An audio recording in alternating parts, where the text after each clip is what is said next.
For the record, I'm Bruce Warner, the president of the TriMet Board of Directors, and we have a busy meeting this morning, but as in all of our meetings, we started with the public forum, which is meant to begin right now, and then go for a maximum of 45 minutes. And this is an opportunity where we allow folks to talk on all of the board matters, including the resolutions and materials that are in our on the agenda for today. We ask that individual comments are usually limited to 2 or 3 minutes, depending on the number of speakers, and that's left at discretion about how much is left to me. We only have 3 people signed up for a testimony today, so I don't think we have a problem. But I would ask you to try to keep your comments brief and limit it to the 3 minutes if you can. For anybody watching at home, this is we accept people through a sign-up process that opens up 30 minutes before the beginning of the meetings, and then closes right at 9 o'clock, and the comments are taken in the order of the sign-up. If individuals want to present things that are not within the jurisdiction of this board, we'll try to refer them to staff or ask them to maybe take their comments to another entity that we may think might be able to address their concerns. If you are unable to attend the meeting and like to present testimony to the board, I will point out that you can send your comments to the board electronically, and and you can do it to board testimony, that's one word, at trimet.org. So with that, I'm going to actually start the public forum and ask, I'm going to take them a little out of order here. I'm going to take the first 2, Ben Fain Jr. with Amalgamated Transit Union 757, and Alex Hawk, who's a passenger, has some comments for us. So I could ask both of you to come on up here and present to the board.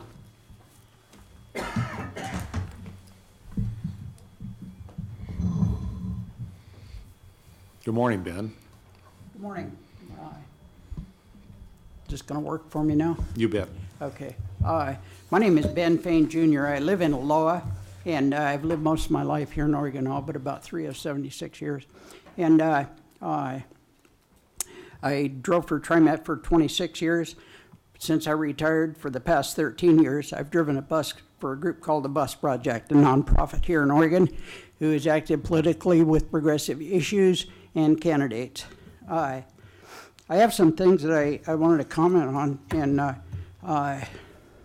about something that happened recently. It was the Washington County Forum, and Mr. McFarland, you spoke out there. First of all, I want to thank both you gentlemen for allowing me to speak and have this time.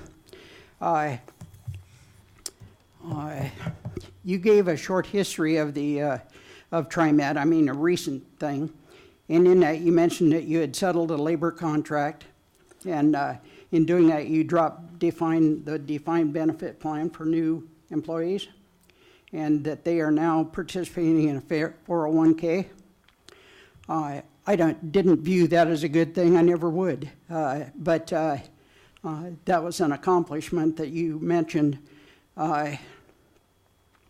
We have an answer to that in this country, and this is not the only place that has happened in labor contracts, and it's Social Security. We need, every one of us in this room participates in that, or has participated in it. We need to, it's a nationwide plan, and it's working. We need to raise the cap so that everyone who is in this room right now could participate for the full amount of their earnings. The cap now, I think, is at $107,000, and there are at least a couple people in this room who earn more than that per year. Was that mine or was that a phone? Oh, okay. You also mentioned that you contracted out the LIFT program, and I believe that is it's called First Transit in our interactions, the union and the district, and I'm not sure that this has been heard. In 2013, profits from First Student's U.S. school bus operations, those are the yellow buses that have First Student on the side of them, their profits were approximately $40,000. Now, it's my understanding that First Student is organized as a corporation in Scotland, and I assume that money went there. I don't have the figures for TriMet and what they took out of TriMet, but it's interesting to note that the the buses they drive and the equipment they have TriMet on them, and there's no mention of first student. In my opinion, that's just to keep from letting the public know what that or who that equipment is being operated by or contracted to. That's 3 minutes. Okay, I'll see you next month. Please wrap up. Take your time. Okay.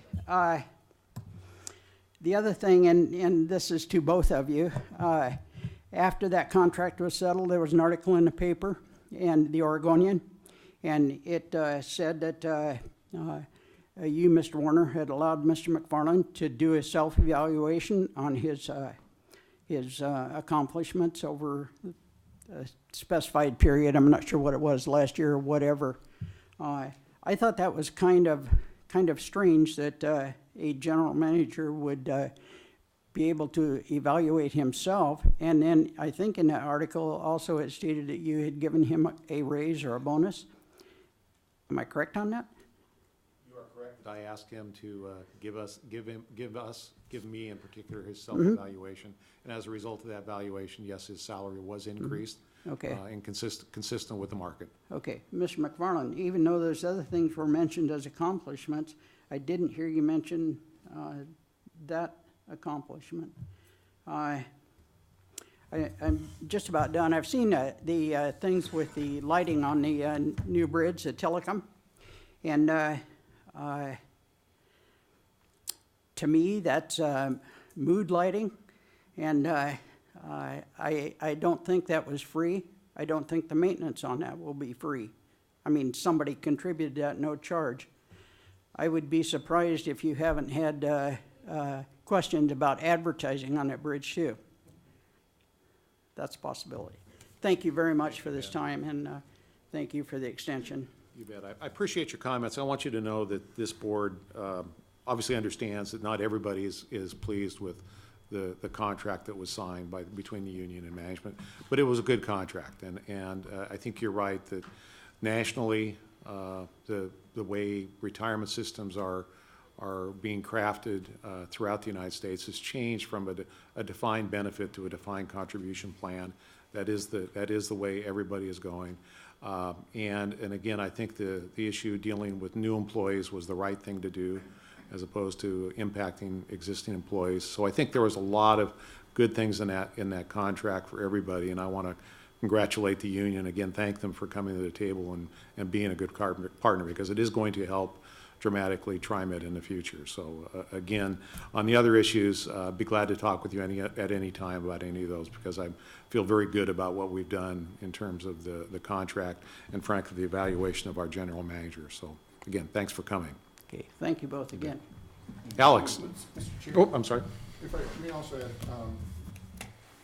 you did bring up the issue that we had requested the general manager to do a self-evaluation. The way that was reported, I think, was misleading. I've worked most of my career in the public sector, and in most of the evaluations that I participated in, either as an employee being evaluated or as a manager evaluating someone, it's very common to ask for self-evaluations. And that becomes a bit of information that goes into the evaluation.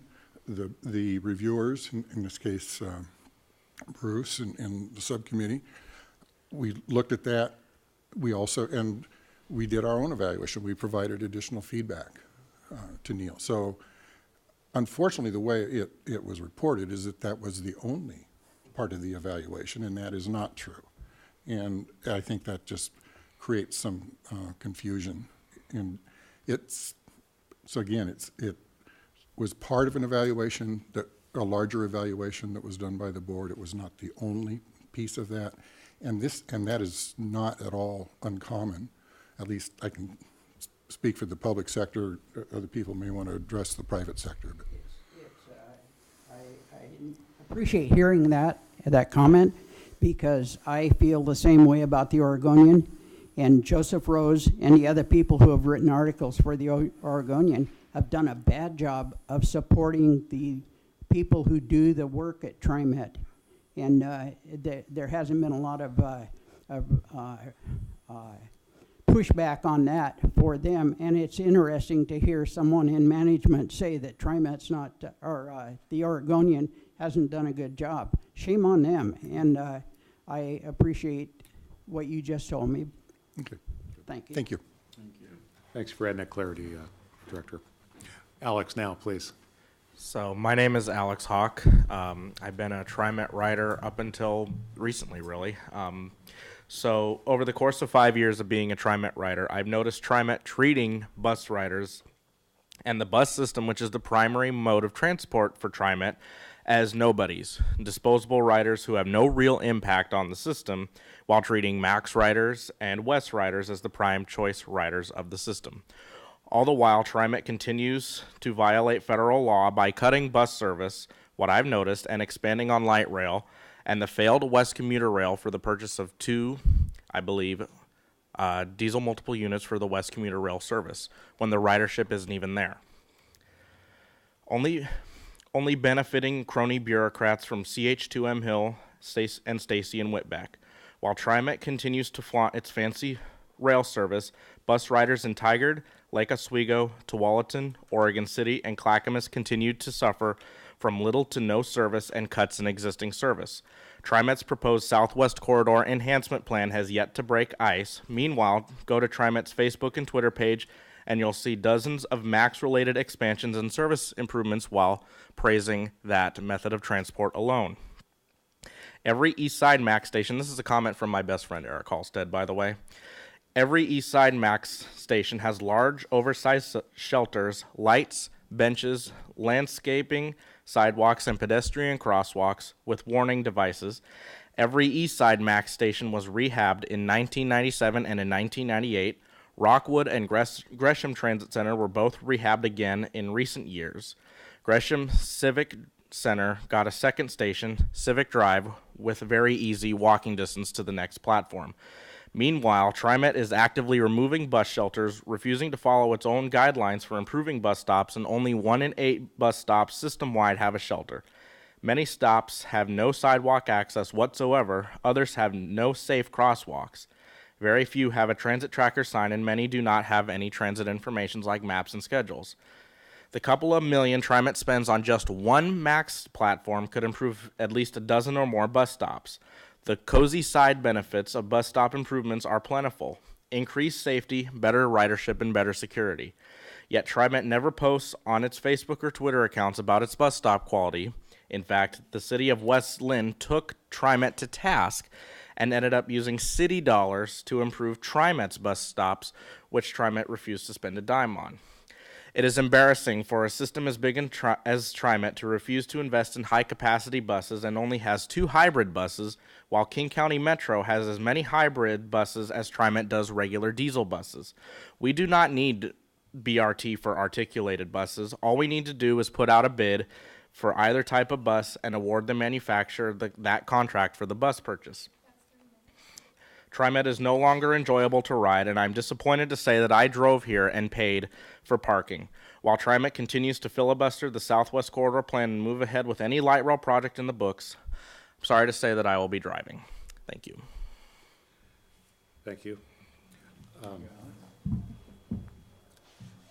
We can discuss this later. I guess I need to say, Alex, the bus system is the backbone of our transit system, and I'm pleased that this board has essentially increased the service level on bus routes back to the pre-recession levels. And I'm also pleased that we've updated the bus system, the fleet, in a major way. And I cannot agree with you more that we need to work on our bus shelters and our stops. I will also point out that I don't believe it is solely the responsibility of TriMet to deal with those needs. I think local government and our other partners need to step up and help us with infrastructure improvements, roadways, sidewalks, pedestrian crossings, because frankly, those should be in place throughout the area. So I agree with you on that, but I also disagree that again, we are placing our priority on fixed route light rail systems, WES, or other things at the expense of buses. So we'd love to go over the monies and what we can use where with you if you really want to understand that, Alex. But thanks for coming and providing your comments to us today. I don't have time today, but my email is on the sheet. All right, good, thank you. All right, well, let's move on to the last group that is signed up, which is Sarah Taylor with the students from Sunnyside Environmental School. And I will point out that we have in our packets today, which I assume is probably what you want to talk about, the Fairless Trails. So Sarah, please come on up. Yep, please do. And if we need some other chairs, we got enough chairs for everybody there? There we go, good.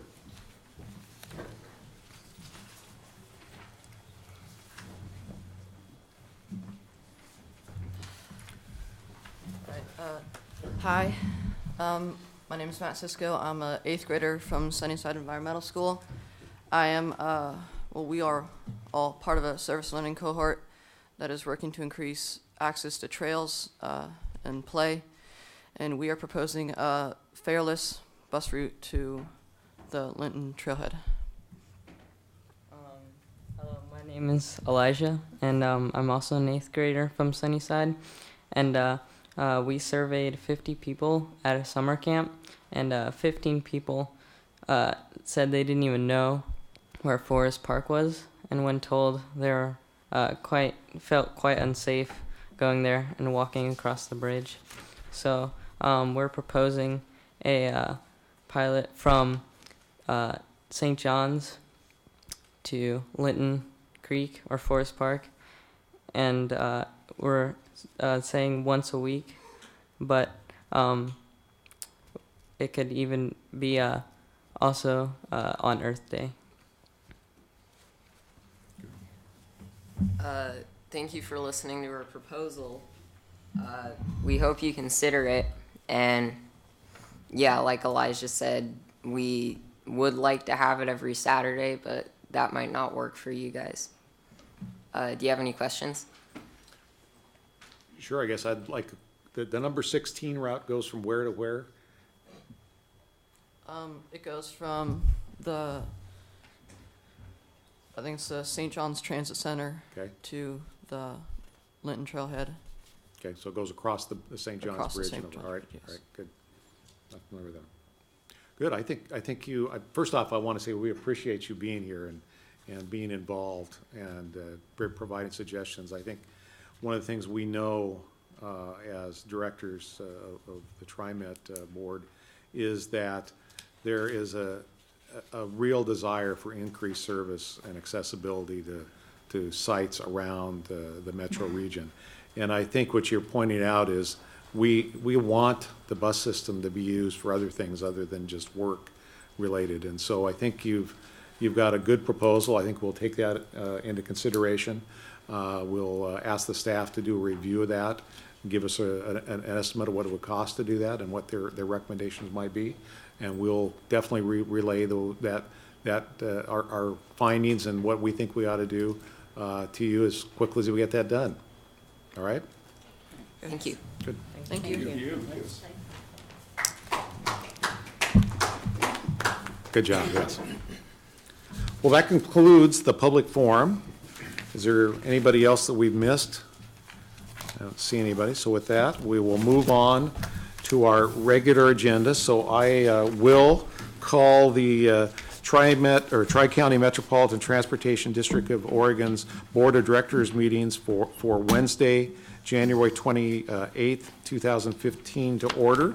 And we'll go right into board reports. And Dr. Bethel, you're up first with the Committee on Accessible Transportation. Good morning, board members, and good morning to all. For the CAT meeting highlights, we've had 2 meetings since the last time that we have assembled as a board. One was in December 17th, and then on just last week on the 21st of January. You have copies of the highlights of both of those meetings in your packet this morning, in your packet that you received prior to this. CAT is moving on, doing great. A pilot for this year that you will see is that, again, it's one of the things that our board has been trying to do is how do we maximize the meeting time. And so CAT has decided for a trial that they will meet every other month in a meeting and use the month in between for any type of field activity to do some visits to particular parts of TriMet or the projects, and also to see that as we're asking, CAT is asking staff to do particular work or get information back, to give them more time to adequately get the schedules of those persons who need to come scheduled, that they can have the information and bring it back in a very timely manner. So we're trusting, hoping, as I am, that the pilot will go well, and it will be something that will continue on. However, the CAT members will make that decision probably in June as to how it affects the balance of the year of 2015. That's all I have to report on CAT for this time. If there's any questions, we'll be glad to entertain them. Any questions from the board? I just comment that this group goes through a lot of material and gets a lot of updates on a lot of our programs and services. I want to thank you, Dr. Bethel, for being the liaison and being part of that committee, because they obviously are very engaged and dedicated to help folks use our system. All right, so let's move on then to the next report, which is also Dr. Bethel. You're going to talk to us about the TriMet Accountability Committee. Yes, the TriMet Accountability Committee, fondly known as TAC. In the Secretary of State's audit report, one of the things that were talked about was communication and an opportunity to have a line or a mechanism in which individuals for employees could report their particular claims or grievances about particular things. And the Accountability Committee, we met on December 12th, which was our final meeting for the year of 2014. We will begin the year meeting quarterly in 2015. We're scheduled to bring a full updated report to the council board here in March, matter of fact. It will be, that we will update what is happening for that. We're glad to have that the Employee Ethics Hotline is up, it's running. There's been some use of it. It makes an opportunity for individuals to call in. They can do it by their name, or they can do it anonymously. Once the information comes in, it is handled by an outside agency that then funnels it to the exact place that it needs to go in TriMet. If it involves a person who receives that information, let me just use Shelley as an example. If something comes in about the legal department and it is tied to Shelley Devine, who is our attorney, then she will not get that report. She will not see that. It will bypass her and go into the appropriate place so that it can be handled. So any of the ones who are privy to receive that information from the ethics hotline, if it's involving them, they do not get to see it. So it eliminates any possibility of them being able to just dismiss it out so it is never dealt with. So those types of safety features are in place when we have the ethics hotline when it is being used. I am very pleased with what the TriMet staff did in terms of getting that up and hoping that employees will take advantage of using it more and more. If what they report does not fall within the parameters of this, then it is sent to the appropriate department or agency within to handle it. Any other questions you'd like to have, and just look forward to March getting a 6-month update from us. Will the 6-month update provide us kind of a summary of the use of the employee hotline? Yes. Or the hotline, so we'll see what kind of issues are coming in and we're dealing with. Yes, you will Okay, see what type of perfect. issues that come in. You'll get a summary of that, and you also will, hopefully we will include too exactly how they are coded, because there are 3 different codes that I think we're using when they come in. So all of that will be a part of the update when you receive it. All right, thank you. Any other questions? All right, let's move on then. Director Zaragoza, you were going to talk to us about the Transportation Equity Advisory Committee, or TIAC as we call it. Yes, all these acronyms. Easier to say TIAC. Well, we had a very exciting meeting, our last meeting, because the fire alarm went off. And so everyone had to exit and come back in and continue with the meeting. So it was quite funny. And anyway, a lot of jokes after that, that we had so much to talk about it that it set everything off. We reviewed our accomplishments for 2014, and those included guidance on frequent service restoration, the Title VI analysis, service enhancement plan outreach, the youth fair, and service planning guidelines. And in addition to that, we talked about how can TAC better be inclusion and inform TriMet's decision-making process and what that might look like. So we will still continue to have that discussion. In addition to that, we also did an exercise that used the equity lens tools to really look at how to inform and to provide information to the development of TriMet's equity lens. And again, those were the three things. It was, again, I need to say this committee has really taken off and is very robust and has some really great folks who are really thinking about what this will look like for TriMet. So it's always a pleasure to go and meet and be at that meeting, because there's always some good information that comes out. And I think we'll try to figure out a way not to set off the fire alarm next time. I don't think it was obviously the group. We can't smoke in their buildings. Yeah. Any questions? Thank you, Director. Appreciate that. All right, Director Prosser, we have next two items for you, the Metropolitan Policy Advisory Committee and then Finance and Audit Committee. Okay, on the Metropolitan Policy Advisory Committee, their last meeting in December, I might have reported that they adopted or recommended that the Metro Council adopt the Climate Smart Communities strategy that we've been working on for a couple of years. That was subsequently adopted by the Metro Council, and so it lays out a roadmap, if you will, on how this region can reduce its carbon footprint over the next several years. It focuses pretty heavily on transportation and particularly transit improvements. This is going to be it's a very significant work plan for TriMet because it is predicated on the idea that we will be expanding transit services and increasing transit ridership between now and 2035. MPAC is meeting tonight. The meeting looks a lot simpler, actually. We're going to be getting a briefing from the Metro staff on Metro's legislative agenda for this session of the legislature. And I know one of the big items there's talk of a transportation package coming before the legislature this session. Metro is going to be in support of that, and so we'll hear more about that. So unless there are any questions, that takes care of MPAC. Nope. Okay, then on the Finance and Audit Committee, we met this morning. We received a briefing from our Chief Financial Officer, Dee Brookshire, on our financial forecast. This is prepared every year in advance of the budget process.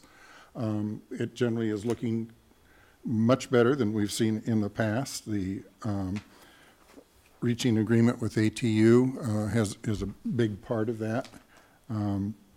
We asked some questions and dug a little bit deeper into some of the items. There's just a tiny bit more work to be done. The plan on this is to get this final version of the forecast out to board members in advance of our next board meeting in February.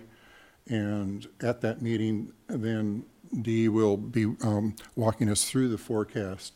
And under our strategic finance plan, it calls for this to come to the board early in the budget process with some recommendations from staff on what kind of initiatives or major programs or projects that can be supported in the upcoming budget. And this will be an opportunity for this board to give feedback to staff on the priorities we think should be in place and what kinds of emphasis we want to see in the budget. So I encourage all of us to, when that comes in advance of the meeting, to take a little bit of time to sit down and look at that financial forecast. As I say, Dee will take us through that, but then be prepared to engage in a discussion with staff about our priorities and our wishes for the next budget process. Now, having said that, I have to admit that unfortunately I will not be here at that meeting. I'm going to be out of town, so I trust everybody will be able to speak up in my place, and I'm sorry I'll miss it, but I'm sure you'll have a good discussion. At the meeting, we also had a briefing on the capital improvement plan. Staff is using a little different process to put together that plan and monitor the plan. The staff used to use a working group within the department, and they've now formed a capital improvement committee that's made up of each department at the executive level. And I personally think this is a good move. They're changing the process for how they go through to evaluate capital projects to be included in the capital improvement plan. And then once a capital improvement plan is put together and adopted, this executive level committee will be available on a monthly basis to go through and monitor progress on those projects to make sure that we are doing as we say we will do as we build projects. So I think that's a good thing. We also got a briefing from Dee on the financial advisor selection process. That's on our consent agenda today, and we were good with the process, went through there. We got information. The state of Oregon used to have something they called the Business Energy Tax Credit, also known as BETSI. And this was a tax credit that started back in the 70s, actually way back when I worked for the State Department of Energy. What this did is it allowed organizations with major capital projects that had energy savings a tax credit for those savings. Public bodies obviously don't pay taxes, so public bodies were able to sell the tax credit to private companies, which were able to use it to offset their taxes, but it also produced revenue for the public body.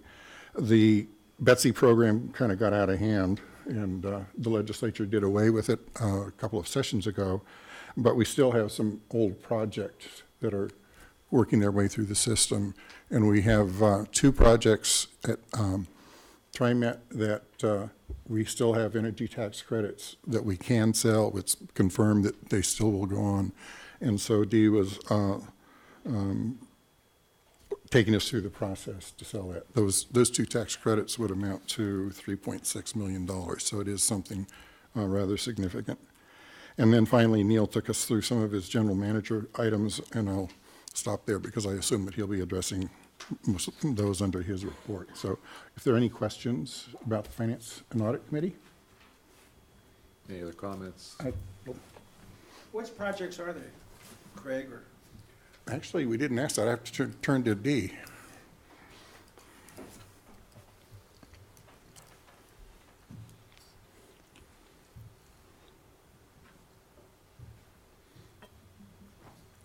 So the program wasn't that specific about the types of work that would qualify for the energy credit. So the 2 applications that TriMet submitted were for the preventive maintenance grants for the 2 years that we submitted them for. And we used our single audit A133 as the support for those, and both of those were approved. So basically they were for transit work, transit general work. So, but it's considered a grant project. So that's why we refer to that in that way. so maintenance on the light rail? Basically, and buses. One question before Dee leaves. Yeah. And for the financial committee. Have you given any thought to how or what you will use these funds for? You know, we haven't gotten that far because frankly, we're going to see if it materializes. The reality is that after the discounts and after the commissions, the amount that TriMet could realize is much less than 3.6 million. So, but we're thinking that it could conceivably be around 2.3 million. So that will be put into our financial plan in terms of, it may be added to our reserves, it may go into our capital programs. It would depend on how best the funds are needed. I might add that this would be non-recurring money, so. One time only, it would be, right. One time only, yes. Mhm. Projects. Go ahead. If you know, would that have to be, is that money delegated or must be used in energy savings? type? No, Okay, there are no restrictions on the use of the funds. okay. Thank you. Thank you very much. All right, with no questions, thank you, Director Prosser. Appreciate the update and the report. And I assume you will be getting to me or the rest of the board, maybe some of your thoughts that we could use for the meeting since you won't be here. Thank you. All right. Well, let's move on then to the General Manager report. Mr. General Manager. First. Mr. Board President, members of the board, for those of you that I haven't had a chance to visit with, Happy New Year, our first meeting of 2015. And I wanted to start with something upbeat, and actually I have two upbeat topics to start with. But most, I think, dear to my heart is a very strong ridership report for December of last year. We actually saw weekday ridership up 4.3%. If you look at the month of a whole, it was actually up 6.3%. And I would just note that that's despite the direction that gas prices have been going. So I think that's a very positive result for TriMet, given our competition has been getting somewhat cheaper over time. I would also just note that bus ridership continues to be the champion. It was up 5.9% weekly. Max was up about 1.6%. The numbers also indicate that employment is growing in our region, as I think we all have seen in economic forecasts. Peak trips were up 5.1% on bus and 4% on Max. So we did see a decline on West, down 17%. So we'll be looking into that. That may have been a seasonal issue associated with the holidays, given the peak-only service that West offers. But we'll be watching that very closely. So again, very positive end-of-the-year report on ridership. And I think that reflects the great investments that you have approved over that previous calendar year. And just to reiterate, there was over $9 million worth of service improvements that were approved by the board in 2 fiscal years, but over the calendar year 2014. $9 million and something on the order of 80 to 90% of that, I'm not remembering the exact numbers, actually went to the bus side. So overwhelmingly, those were bus-related improvements.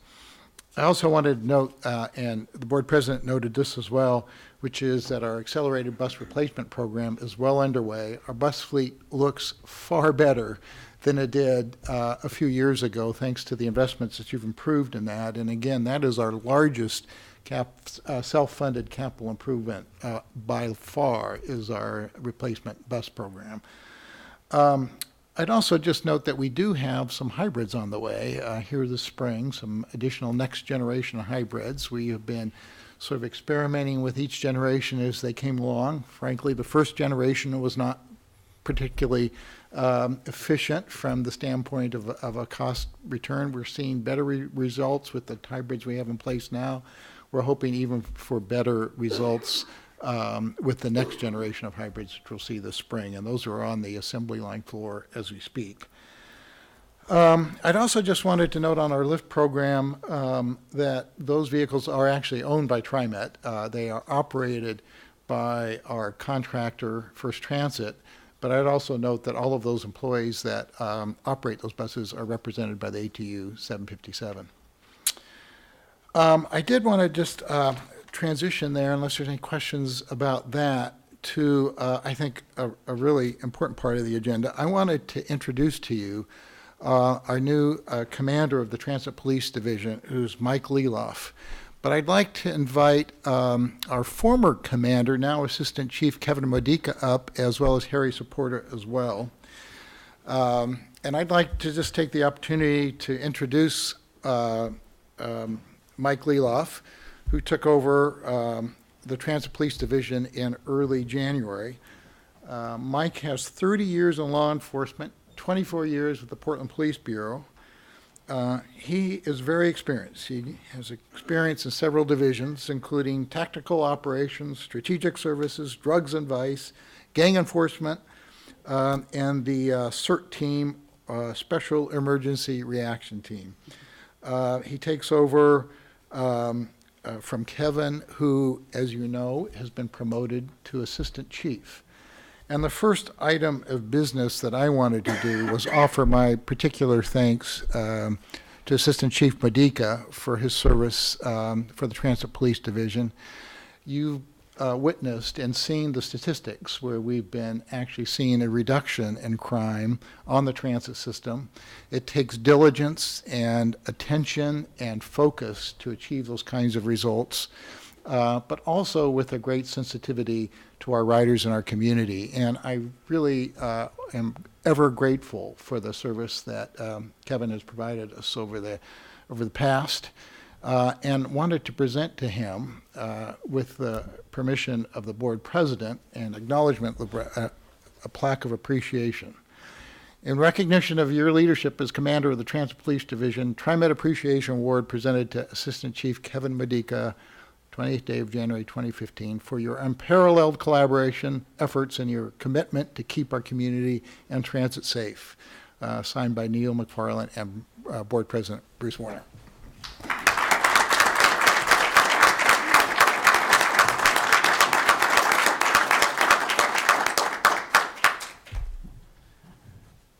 Thank you. I'll be very brief, but it's real important for me to acknowledge back to TriMet the collaborative spirit and the access that we were provided when I was assigned to Transit Police Division. And more importantly, our chief, Larry P. O'Day, has seen fit to keep the division in my new branch's portfolio. So part of the branch responsibility is community engagement, and so that's very important. And having the Transit Police Division in that management portfolio, we can continue the work that we started, and also look forward to new work that's headed by Commander Mike Leloff and also Mr. Harry Supporter. So thank you very much. I look forward to continuing the work, and appreciate all of you. I wonder if Commander Leloff would like to say a few words to the board. I'm just pleased to be selected. I worked around Kevin a long time, so it's nice that he's transitioning up. He will be my new boss, and as this is a pretty complex organization, and so he and I will have a lot of conversations. I'm spending my time with Mr. Supporta. I'm spending my time connecting to the men and women that provide the service, and I'm spending my time connecting to folks in TriMet. Trying to learn the new job. The last 3.5 years I spent as North Precinct Commander. A big piece of what I bring is engaging the community in the conversation about how that police service should be administered. I believe there is police problem solving, but better yet, there's community problem solving. And so we need to listen to our ridership, and once a month I will be on that system personally, and engaging your community and our community, and really trying to look at the issues and solve those issues. I believe in solving the issues, and that takes a dialogue. So very pleased to be here. Spent some time with Mr. McFarland, spent a lot of time with Mr. Supporta, and pleased to meet all of you. Any questions the board might have? Not a question, but a concern. And it has to do with the whole issue of issuing exclusions. And this has been heightened to me because of G4S and the other businesses that they operate. And I hope that as we look at those incidences, that we aren't doing things that set up a person for continued failure, i.e. this person, for whatever reason, doesn't pay his fare or her fare, and then there is an exclusion for 6 months. But person is transit dependent, has to get to work some type of way, so what is he or she going to do? They're going to try to slip on, and then that's going to further compound things. And I want to, hopefully that in the future, and not too far distant future, we'll take a look at our whole policies around exclusions. And I want to make sure that G4S gets the understanding that the first thing you do is not write an exclusion. Don't be biased towards just that, but look at the whole spectrum from what can be done from beginning before you get to the final of exclusion. Thank you. Harry, if I may. Dr. Bethel, I really appreciate those comments. I'm not going to provide you with a complete answer, but I will let you know that the time that I spent there, one of the major conversations was how do we provide navigation for people that use the transportation system and they need to get a variance or a hearing to have discussion about that exclusion. The other part really that we concentrated on quite a bit is how to reduce the friction in that youth space, right? The kiddos use the system quite a bit, and we actually have a juvenile justice counselor embedded in our youth services division. So part of the conversation has been how do we connect our interaction with that youth to that juvenile justice counselor and not include any injection into the system and mitigate that so that if they are transit dependent, they're not missing school to go get a variance, that they can continue to use it to get to their appointments or, be with the family. So it's definitely on the table. I think you can expect to see some movement on that as we get closer to having agreements with those people that are responsible for providing that connectivity for us. Thank you. We'll definitely look into it. Any other comments or questions? Welcome aboard. Yeah, I'd second that. Thank you both for your service, and congratulations to both of you on your new positions. Look forward to working with you in those capacities. So thank you for coming this morning, and congratulations.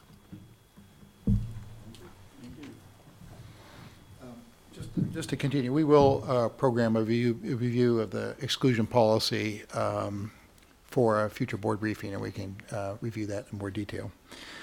I did want to note another milestone since your last meeting, which was we were able to run a light rail train and a streetcar across the Tillicum Crossing under their own power, thanks to the great electricians of the IBEW who have provided that for us. I actually wasn't able to ride the streetcar, or excuse me, the MAX train apart, but not to sort of be a turncoat. I actually did ride the streetcar later in the day because of schedule. But it does, Dan will give you an update on where we are with the project overall. The times are getting exciting. We only have about 225 days left till the opening and lots of work still to accomplish. I have two other major items to talk about. The next one is actually to bring Harry Saporta up again, if he's here, to actually give you a little briefing on the code changes that are the subject of your ordinance first reading later on the agenda. We have been underway with a major review of the TriMet code, primarily focused on the new facilities that are part of the Portland-Milwaukee project and making sure that we are properly dealing with the situations and circumstances of that new project, but also taking the opportunity to take a broad look at the code and see if there are other areas where improvements are needed. So, Harry? President Warner, members of the board, as Neil stated, I'd like to provide you with a brief update. And I think it's important to understand what the real purpose of the code is, and that's really to improve safety and the welfare of our TriMet customers, employees, and the public. And the code actually has been in place for many, many years. It started in 1987. And you have heard periodic updates, but there have been several changes that really allowed us to go very comprehensively through the code and to provide further updates. And that's the overview that I'd like to provide for you today. We engaged the operations staff, the safety and security staff, transit police, and others in looking at the current code and what would the revisions look like. So of significance is that there are two major structures that are very, very different than what TriMet has typically built. And these structures are designed not for the exclusive use of transit operations, but these are, they encourage public and passenger use. And these two structures are the Lafayette pedestrian bridge. This is in southeast Portland. It's not solely for transit use. It allows safe access across the Union Pacific Railway tracks. Many school-aged kids use this particular structure, and it's going to be rebuilt. In fact, the new bridge itself is in place, and the construction continues. And ultimately, what you see on the slide is what it will look like. The other is the Tillicum Bridge crossing, which is not only for transit use, but will encourage walks and bicycle use and other forms of transportation, such as skateboarding. So, and these are TriMet-owned facilities, so this is something that's different because it broadens the type of use that we wouldn't typically see with a transit-oriented development. Yes. Go.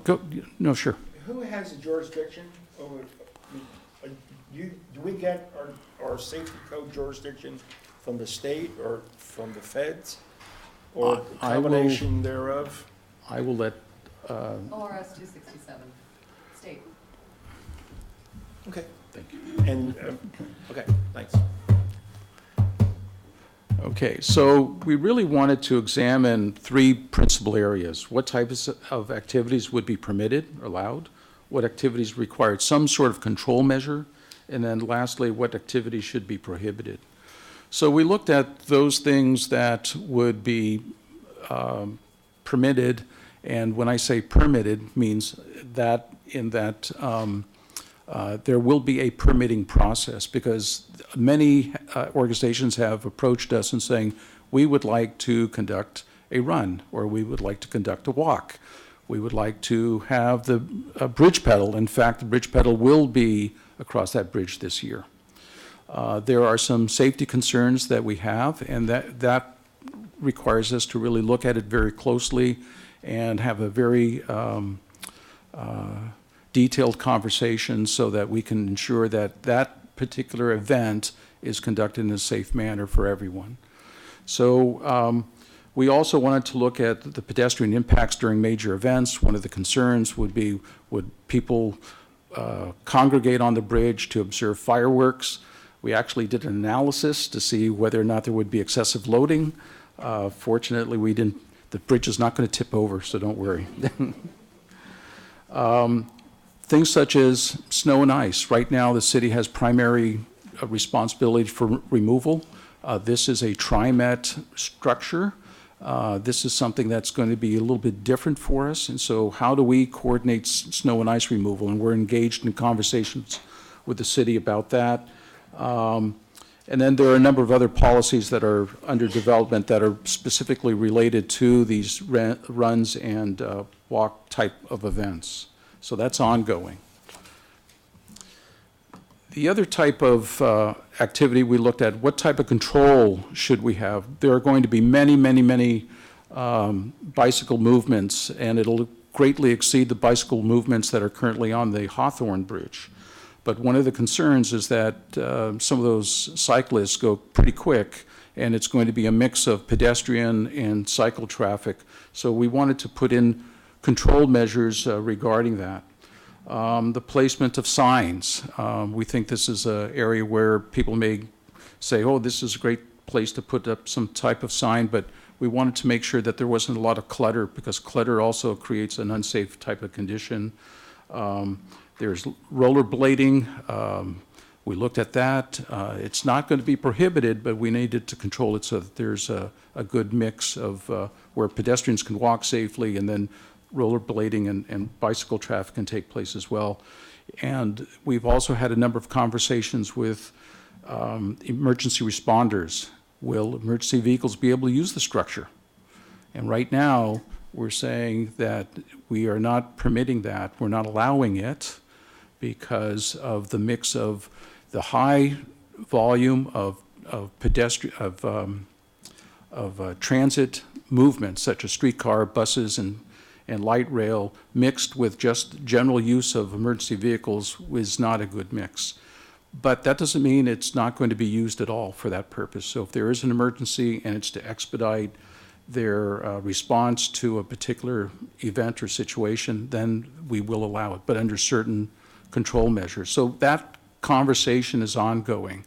Then the last area that we looked at was what should be prohibited. The mix, because of the high volume of transit type of vehicles, we said it should be limited only to those that are public transportation oriented. So you're not going to see taxis on this particular structure, and you're not going to see over-the-coach private buses on this structure.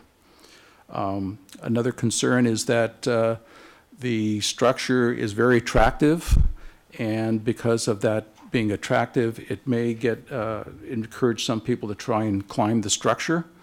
So there are prohibitions against that. And the other concern is that of the piers below, they can be accessed by boat, and we don't want people trying to moor up to the bridge piers itself and use it to hang out. So the rules prohibit that type of activity. So we really don't have time to go through the code in any detail, but what I wanted to do is give you more or less just a highlight. And one was looking at the definitions. So if you look at the definition in the current code, it doesn't speak of structures such as the Tilcomb Crossing Bridge nor the Lafayette Pedestrians Bridge.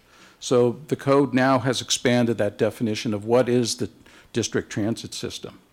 The other one is we looked at what is a district parking facility. We added a definition of what does an exclusion specifically mean. And then lastly, one definition which is fairly significant is that of what is a service animal, and updated that code. Previously, we were using the Department of Justice definition. That was an error, and we needed to use the FTA definition, which has not been updated to be consistent with the Department of Justice definition. So that's an ongoing discussion that I hope we will have with FTA. Regarding the regulations themselves, this is only a partial list of those code revisions. As you can see, there are a number of changes. One of the significant ones, I've listed the more significant ones, but the one of particular note is the issue of vaping. I don't know if you're familiar with that. That's this device that vaporizes a, yes. And so, and if you've heard some recent reports, there are some potential health hazards associated with that as well, and specifically high concentrations of formaldehyde. So we wanted to make sure that there's an understanding that, we're addressing that particular issue, and the understanding that this type of smoking, we expanded the definition, is not going to be allowed on the transit system. Oversight carts, this is an ongoing issue, and we needed to clarify the restrictions, so we've been working very closely with that and have now provide clarification of that. Added provisions regarding bicycle riding. I spoke about the animals. Motorized devices, we wanted to prohibit petroleum-fueled, gasoline-fueled, diesel-fueled types of devices on the bridge structures. destruction of signs, and then alcoholic beverages. We wanted to expand that to the bridge structures themselves as well. Again, the aim here was to make it safe for everyone. Yes? Electric-powered Those, vehicles? those will be permitted, will be allowed, but obviously operated in a safe manner. You know they had motorcycles. Yes. Just FYI. Just Yes, yes. So, you know, I want to stress, you know, this is our first cut at the code revisions. Obviously, we'll monitor a variety of activities. If we need to, we'll update the code just as we do periodically. So, in summary, what I'd like to say is that the code is really there to enhance the safety of our customers, employees, and the public.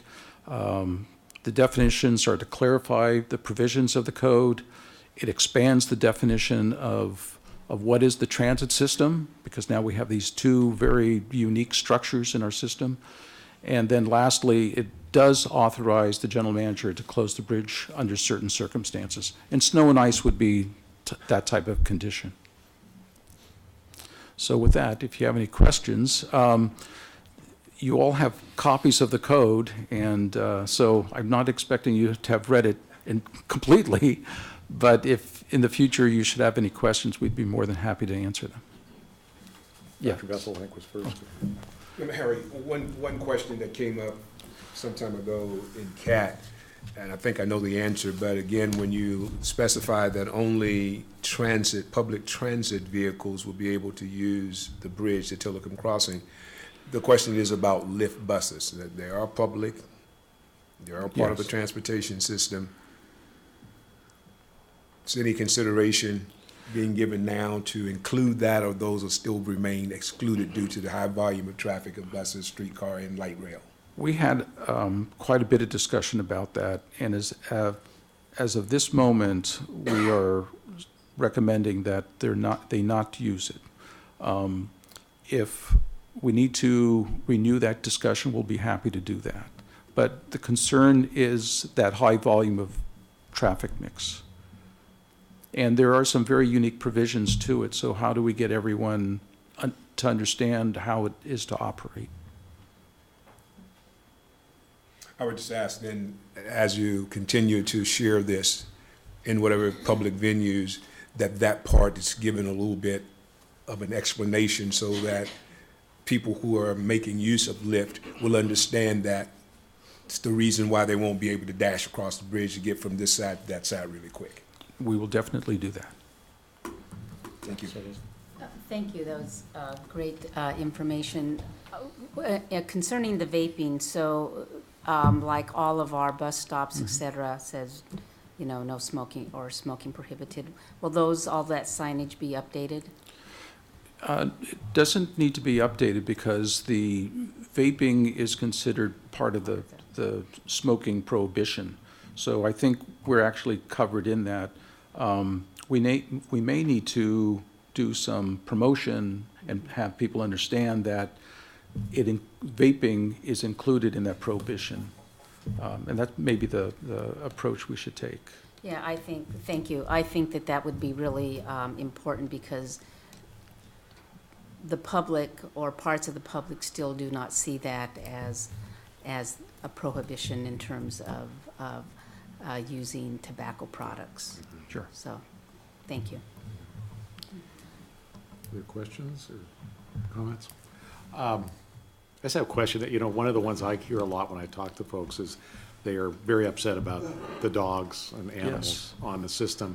And is anybody actually talking about, at a federal level or a state level, actually adding some clarity? Because I see lots of animals that have cute little things that say service dogs on them, but I really, frankly, don't believe they are service animals. And then I see others that clearly look like they should be in a dog fight, rather, you know, a ring rather than on our buses. So the question is anybody doing anything about that, or anybody talking about how to put some tighter parameters on that? I'll let Shelley answer part of that in just a moment. Oh, of course, come to our legal. But, you know, this really is is a national issue. It is, I agree. And so, you know, there have been many that have commented, well, why don't you license the dogs? You know, why don't you require some sort of proof? Yeah. And unfortunately, the federal regulation prohibits that. I understand that, so. Just cut me off, okay, when you've heard too much, because this was something that we became very familiar with when the Department of Justice, back in 2010, issued their new definition of service animal, which is a dog only. But then the Department of Transportation, the FTA that Harry's referring to, did not adopt that definition and left the definition that we're guided by to be much broader than that. So, the bottom line is we can't ask for certification or anything like that because of the definition. The definition is that an individual with a disability who has personally trained an animal for a task or a service. And what the federal government said when they were considering this issue, this exact issue of, you know, how can you prohibit animals that haven't been individually trained? We don't know whether they've been individually trained. So that's the short answer to why. But what we educate our public about, what we respond to our customers about when we get complaints, is we tell them that we do empower our operators to not allow an animal to board that is out of the control of their handler, that is not housebroken, or that is acting in an aggressive manner, or that is not leashed. So we have some controls. We aren't allowed to ask for certification. So. But you haven't heard of anybody actually talking about amendments to the federal law? Or No, in fact, that is why we waited 3.5 years to see if the FTA was going to actually catch up with the Department of Justice, and there's been no indication at all. Okay. We just checked. That might be a bipartisan one that might get through. There you go. Yeah, that would be a nice precedent. That would be sad. Bruce, I gotta go. Okay, thank you very much. Thank you very much. All right, any other questions for Harry? Thank you, Harry. Appreciate the update and the work you're doing on this. A lot of interesting things we hadn't thought about as a result of the new facility here. So, Mr. Board President, if I might continue, one of the milestones that we've also are at is 1 year from the Secretary of State's audit report, and we wanted to give you an update on that result. You might remember that a year ago, the Secretary of State issued an audit report. There were 23 recommendations in that report.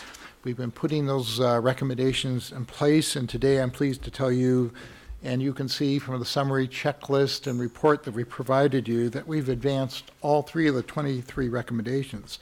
Now, most, or actually many of those recommendations are actually in place. Some are being piloted, and some are continuous activities that continue over a period of time. And we'll be happy to review that with you. But as you recall, the audit was very comprehensive in its scope and covering both our financial condition and operational conditions. The auditors began their work in July 2013. It completed the report 6 months later. And what I'll do is hit a few of the highlights of our response, but I'd ask Bob Nelson and is Dan Martin here, Bob? So Bob Nelson will come up and talk a little bit about one of the initiatives related to implementing some of these plans. And then we also have as a guest Will Garber, who's with the Deputy Director in the Secretary of State's Audit Department here, and he may wish to say a few words as well. But I'd like to say overall that TriMet welcomed this work, welcomed the audit recommendations, and so we have a number of things to report to you in terms of progress. Per Dr. Bethel's report from the advisory committee, we have now employee hotline in place. We have reformed and improved our transparency and accountability webpage. Have actually done some outreach to our users to say, is there any way we can improve this? It's also important to note that the labor contract that was ratified by the ATU and by this board last fall was tremendously helpful in addressing many of the recommendations of the audit. The best example of that is the bus operator hours of service, which is now embedded, was in a policy, but temporary policy at the time of the audit release, but is now embedded in that contract. I'm also pleased to say that we have agreement on an updated policy for rail operators as well. Also, as you will recall, the audit, one of the recommendations was to consider outside sourcing of some of our apprentice programs, our intake to the apprentice programs. And again, as you know, the agreed upon contract provisions allow us to source half of the new positions from outside existing categories of work. The agreement also establishes an ongoing forum for management and labor to meet, and we've had that on a number of topics, including hours of service and other topics, and we obviously continue to do that on important topics like healthcare as we move forward. The contract allowed for more long-term financial stability, especially as it relates to the unfunded liabilities. You're aware of the reduction in the other post-employment benefit category, down as much as a third from where we were before. And the changes in healthcare benefits, along with the board's adoption of the strategic financial plan, I think addresses a lot of the financial issues that were highlighted by the audit. One area where we've focused a great deal is that of employee engagement, and this is where I'd like to have Bob come up and describe a little bit about how we've undertaken this. I think we all know that we'll be better if we have the input of our frontline employees on the work that they do every day. And so our approach to that has been able to form a number of continuous improvement teams. And over the last few months, you've heard from some members of those teams on various topics. Right now, we have 12 of those teams up and running on different topics. One of the reports you heard was from our bus operator continuous improvement team that was really addressed the design of our new buses and some of the ergonomic improvements and safety improvements that they suggested. And those are in place for the next delivery of new transit vehicles. This work actually, and the work of that team, will be acknowledged with an award at the 2015 Oregon Governor's Occupational Safety and Health, which has an acronym of GOSH, conference in March, where they will receive an award in the Safety and Health Advocate Team category. So we're very pleased and very proud of that. In addition to the continuous improvement teams, we've increased the opportunities for operators to get information, provide feedback, and track the suggestions through a new online tool called the Operator Gateway. And this was designed in collaboration with a number of operators and the ATU, sort of make sure that they had a one-stop shopping, if you will, related to safety issues or concerns they had, road conditions, scheduling issues, to find out about their work assignments, policies, procedures, that all of that sort of thing is available in a very easy-to-use format that the operators themselves help define. What I'd want to just note is that has become the second most popular page on our intranet since it's been introduced. So it is getting used, and we're very pleased about that. I'd also just like to note that we've seen other improvements. The promotion of the request for safety assessment is one of the recommendations that we followed up on. And we've also put in place a pilot program to have one-on-one conversations with our operators during their annual performance and recertification review, so that one-on-one communication between management and the operators is underway. So I think the audit also acknowledged a great deal of work that we had already been doing in terms of external outreach and communication. They recommended better follow-up related to public comments, so the public understood the disposition of their comments, and so we have put those enhanced tools in place. For example, as we put together the Orange Line service plan that you'll be considering as part of the budget processes next year. So one of the things I would just sort of note that many of these things are ongoing efforts and will continue to be a part of our culture as we move ahead. And I'd like Bob to just address a little bit about those continuous improvement teams that we've put in place and continue with. Thank you, Neil. Mr. President, board members, good morning.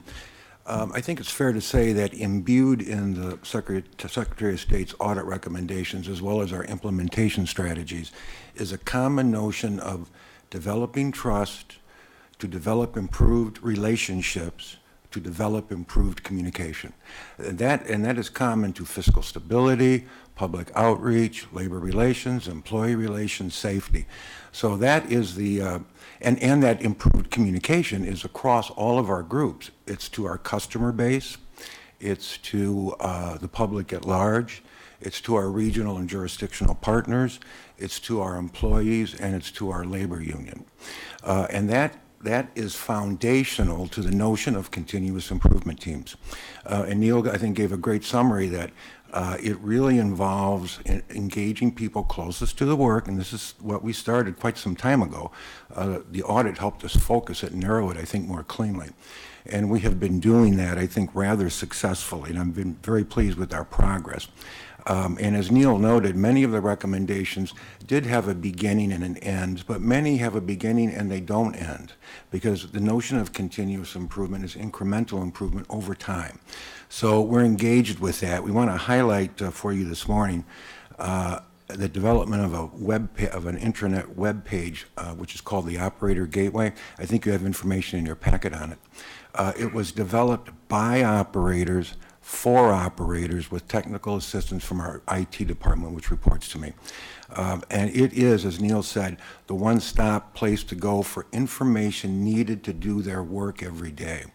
It also provides quick and easy access to abilities to ask questions and give comments to us. Now, the neat thing about this is that every question and every comment is responded to right away, meaning we have heard your comment and your question, we will get back to you. Within a designated amount of time, a live person is reviewing that and is responding back to that employee. And because of that, we're seeing this, I think, rather significant increase in hits on the web page itself.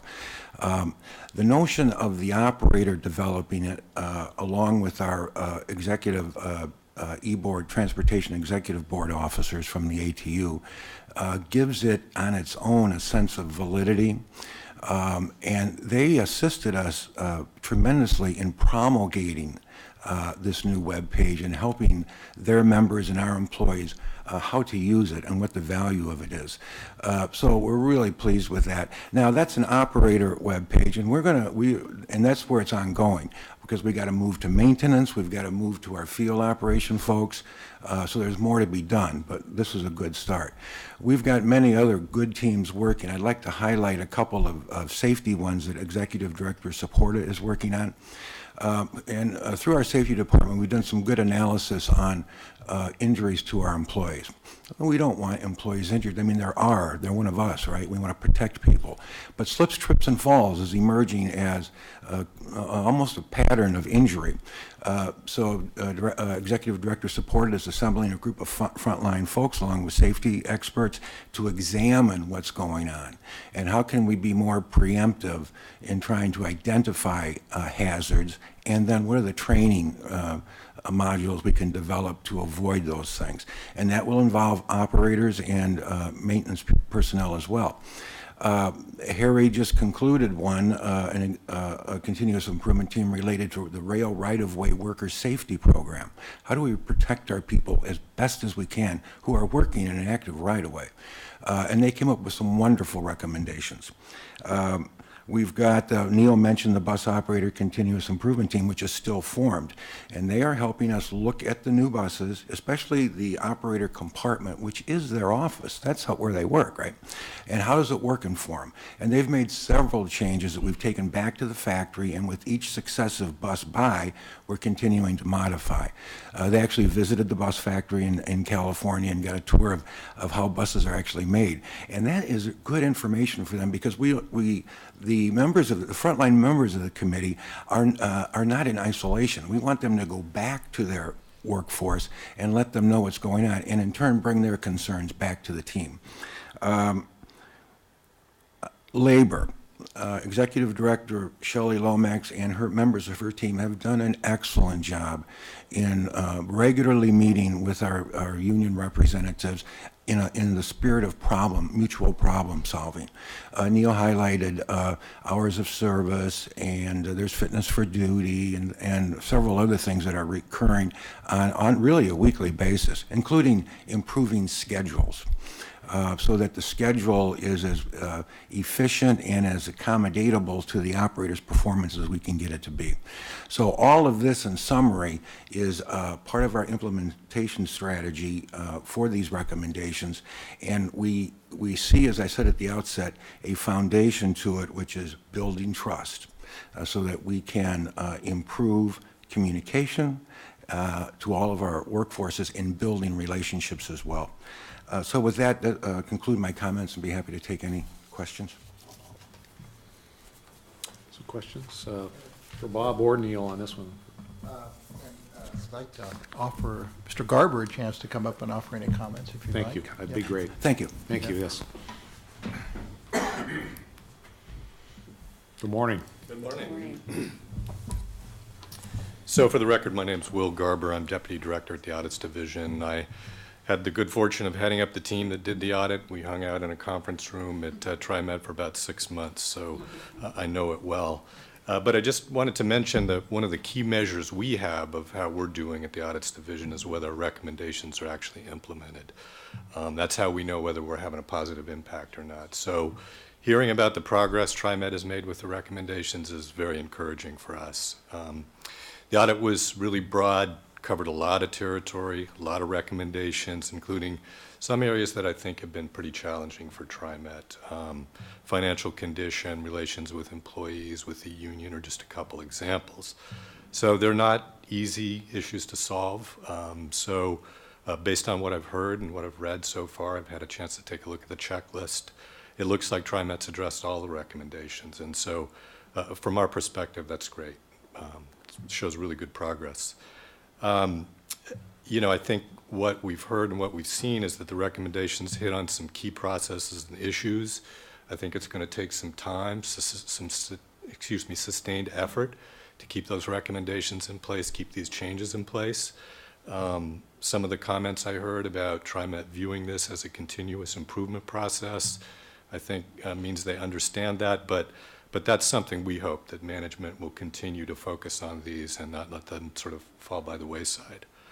I just wanted to mention that part of our normal process is to follow up on the progress agencies have made to implement recommendations. We typically do that a little bit more than a year after the fiscal year in which the audit was issued. So TriMet will be up for that process next fall. We'll send a letter to TriMet. We'll have a form for each of the recommendations that'll ask about the status of it and ask for a narrative description of what TriMet's done up to this point in time. So we'll be sending that in the fall. And I mean, from what I've seen, TriMet has done a good job of tracking progress, so they're well along the way and should be fairly easy. But when we get that response back, again, we hope to see that TriMet has really carried forward with some of these changes and kept improvements in place. Really, that's about all I had to say. Again, just wanted to say that it's real encouraging from our perspective to see that this much progress has been taken on the recommendations. Thank you. I have a question. I'm not sure if it should be directed to you, Mr. Garber, or to Bernie Bottomley. So, Bernie, you might want to. There's a choice. Whoever, whichever of you is most appropriate. I'd like to get your input.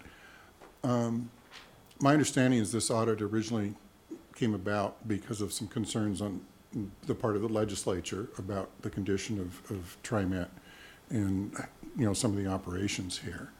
And I'm very pleased and actually very proud of the progress that we've made in implementing. One of the things that I'm realize is I'm not sure that I've ever heard what the legislative view of the results of the audit is. So, those people that had concern in the legislature, are they satisfied? Are they happy with what we've been doing, or are there still concerns out there?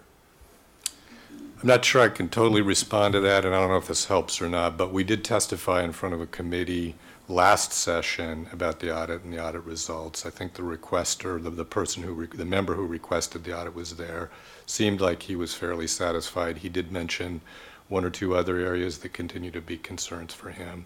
But as far as a read on how the legislature views what you've done, that's as much as I can say right now. Mm-hmm. We do have a briefing on the legislative agenda for next year, or for this session at the conclusion of your meeting, but I think so far, I think it's been relatively quiet on this area, which I think it's good news. Yeah, exactly. Okay, thank you. Thank you very much. Oh, you bet. Appreciate you being here. Oh, yes, I'm sorry. Comment. You know, seeing the progress that we've made on the Secretary of State recommendation continues to give me as a board member reason to be very excited about the work that General Manager Neil McFarland is doing and continues to do with a great leadership team. As I look at this information and I see all the check marks of done, done, done, I continue to weigh this against all of the normal course of business that an organization of this size, magnitude, and complexity has to do continuously. And on top of that, we just got through and just went through a significant negotiation with the ATU and putting that in place. I think it was quite historic. And so I continue to be impressed. I know earlier during the public comment, somebody referenced, you know, the self-evaluation, and then Director Prosser gave a great, I think, response in the fact that the board also looked at that evaluation and did its own evaluation. And many of those things that we looked at were things that were pretty comprehensive. And I think this type of information, you know, just continues to, in my opinion, continues to confirm, you know, that this organization is certainly on the right track. And I think that's something that I think from a public's perspective, you can feel confident about. Not just this audit, but we just got done with another audit, the financial audit, which is one of my favorite things to read over a cup of coffee in the morning. We just got done with that, and our auditors there, I think I referenced it when they were giving us their report. They said that it was one of the fastest audits, most complete audits with no findings that they've ever done. They want to use it as a model across the country to talk about how these things should go. So, you know, I continue to be impressed with our leadership and the folks that help lead this organization. And, you know, I'm always open. If the public wants to pull me aside and take me to task on anything that I say at this meeting, please do. But I continue to be impressed with the work that's being done here and the leadership that's being provided and the progress that we have been making. So, you know, I sit here very proud of the organization that I get to help work with and represent. And I'm very proud to sit shoulder to shoulder with the folks that sit at this table with me also under the leadership of our board president. And Bruce Warner, I think, is doing a phenomenal job. And I think part of his leadership is what has helped us as a board to make the decisions that we need to make at the times we need to make them. So thank you, Neil, for your leadership, and the team for the leadership that's given there, and all of the folks that work at TriMet. We can never give you enough thanks. And I want to thank the board for all of the work that you know, we've been able to do together and the things that we've been able to accomplish. And I think it's hard to believe, but it's been 3 years already since I got started. It's been a fun 3 years. Thank you. Good comments, Director Stovall. Appreciate that. Anything else by the board? Thank you. I think it's a great report, and I'm looking forward to seeing our formal, I guess, response later this year to the Secretary of State and their, I guess, assessment of how we're doing, which I think will also be positive. So again, thanks for being here today. All right, I think we have the last issue under your General Manager report, which is the quarterly finance report. Right, so I thank our CFO, Dee Brookshire, to come forward and give you the report for the first half of the year. I'd say, all in all, we are looking good in this regard. Thank you. Good morning, President Warner and members of the board. The summary report and information you received, the financials, covers the first 6 months of fiscal year 15. The news is good, and here are the most notable results. The mid-year financial report does show that revenues and expenses through December are in a good place on a budget-to-actual basis. Total revenues are $1.3 million higher than budget, representing 0.6% of the total budget. Total expenses are $15.8 million lower than budgeted, averaging 7% through December per month. There are a couple of reasons for this, and we'll talk about this in just a few minutes. While staff works hard each year to develop a budget that projects realistic financial expectations, conditions change, and timing plays a big role in this. The good news for TriMet is that at this point, the variances are positive, so I'm only going to touch on a few of the key factors. On the revenue side, payroll tax collections are coming in slightly higher than budgeted by $600,000 or 0.4%. But year over year, the growth in the first 6 months of fiscal year 15 is 3.3% higher than last year. Passenger revenue is averaging 1.1% higher than budgeted over the first 6 months through December. Correspondingly, as noted earlier by General Manager McFarland, ridership is up 4% over projections for the same period. And it's not unusual in transportation for fare revenue to trail ridership increases due to the high volume of past riders and other factors. On the expenditure side, system operating expenses year to date are under budget by 4.9% or $10.7 million, with $9 million of the variance occurring in the operations division. You have the breakdown in your report on page 2, so I won't go through each variance except to call out diesel fuel, which is currently running $2 million less than budget through the first 6 months, and contracted medical transportation, which is below budget by $1.3 million. Those are unusual, so those were unexpected. We were seeing the decline in the diesel fuel, for example, but this is something that we're monitoring very closely, obviously, to see if it's going to be a trend or if it's something that's going to just be an anomaly over this period. You may well ask if we expect these variances to continue, and while some of the differences between budget and actual will smooth out over the balance of the fiscal year, mostly due to the timing of expenditures, it is likely that the 7% under budget that we're averaging will continue to year end.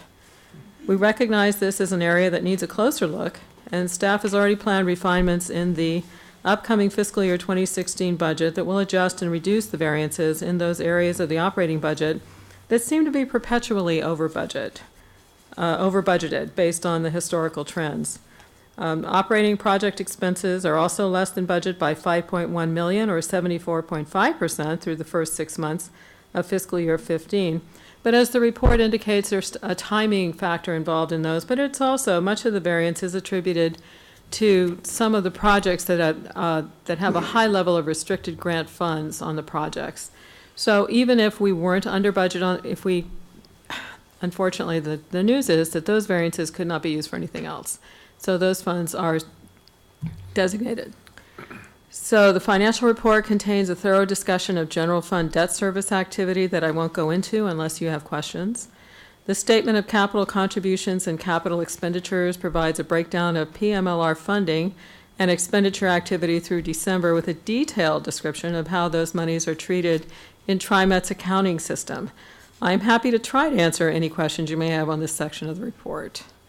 The statement of net position, which measures the difference between total assets and deferred outflows and total liabilities and deferred inflow of resources, shows that TriMet's total net position at December 31st is $1.7 billion. Extremely healthy, very positive. So on that positive note, I will conclude my report and ask if there are any questions. I've got a quick, just a little bit of a technical question, and that, I mean, probably, it doesn't have a bearing on the financial statements to any degree, but it's just more edification. On our statement of net positions, I would assume that real property is recorded at purchase price rather than at current market value? Correct. That would be correct? Okay, so then our net position of $1.7 billion is really stated, the majority, or a lot of that we have is real property. I mean, so real property is then going to be currently reflected at its original purchase price.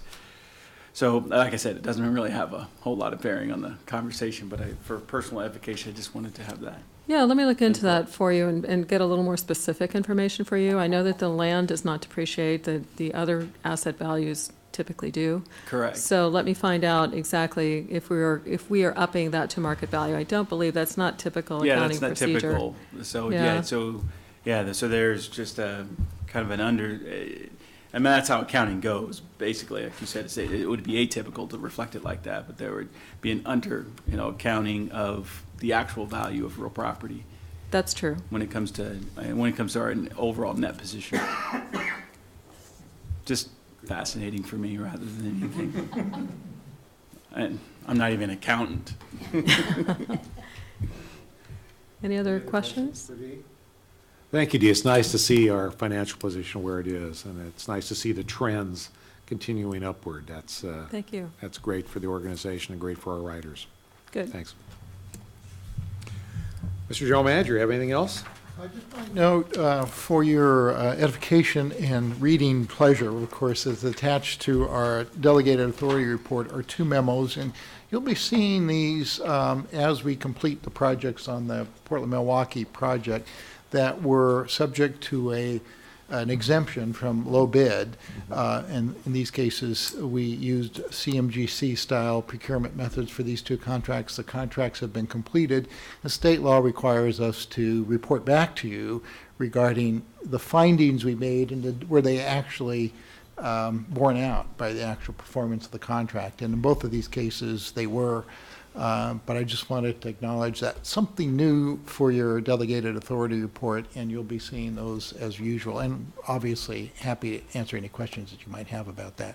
But we believe both of those contracts that reported to you in the delegated authority report this month were very, very successful and really had a great outcome for the region. Good, good. All right, then. Let's move on to the next item on our agenda, which is our consent agenda. And for everybody's information, items that are on the consent agenda are considered to be routine and may be approved by the board in one blanket motion. However, any member of the board may remove an item from the consent agenda, be considered separately for action. I will point out also for the record that we have 6 items. First is a resolution directing that all ordinances shall be read by title only. I think our general counsel likes that a lot. The second one is approval of the board meeting minutes for December 10th, 2014. We also have a resolution authorizing a contract with Pavement Services, Inc. for concrete pavement maintenance program design services. We have a resolution authorizing a contract with CBM Systems, LLC for custodial services at our Center Street Operations Headquarters. We have a resolution which is authorizing a contract with Ross Financial for financial advisory and consulting services. And then finally, we have a resolution which is adopting a revised investment policy, which has been vetted fairly carefully with our Finance and Audit Committee. So, first off, is there anything on the consent agenda that any board member would like to have removed? Seeing then, is there a motion to approve the consent agenda as presented? So moved. Have a motion? Second. Have a second? Is there any further discussion? All right, then, all those in favor of the motion to approve the consent agenda, please signify by saying aye. Aye. Any opposed? Any abstentions? The motion is approved unanimously. Thank you very much. Let's move on then to the next item, which is our resolutions. The first resolution is Resolution 15-01-05, which is authorizing an intergovernmental agreement with regional government agencies for the creation of a regional disaster preparedness organization. Mr. General Manager. Mr. Board President, members of the board, this is also a relatively small dollar value investment, but I wanted to just take the opportunity to brief you a little bit on some of the changes in regional disaster preparation and a broadened coordination organization called Regional Disaster Planning Organization, RDPO. I won't try to create a pronunciation around that.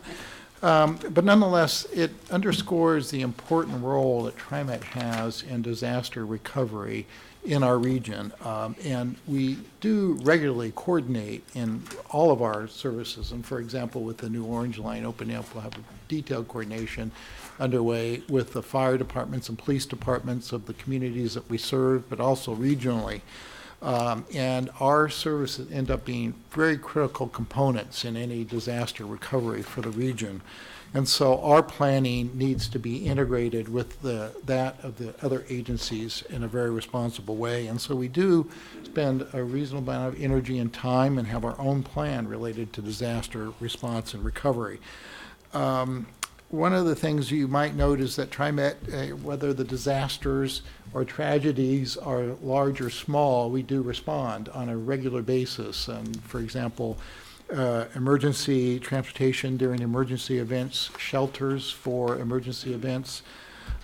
Examples recently would include those tragic events that we had at Clackamas Town Center, at Reynolds High School, where our buses were providing both transportation and temporary shelter. We provide those services regularly related to fire and warming shelters for emergency response as well. But clearly, a lot of us are focused on the threats from the Cascadia earthquake, the fault that lies off our coast, and even in that situation, we know even the most prepared organizations will be stretched very thin related to the response that will be required.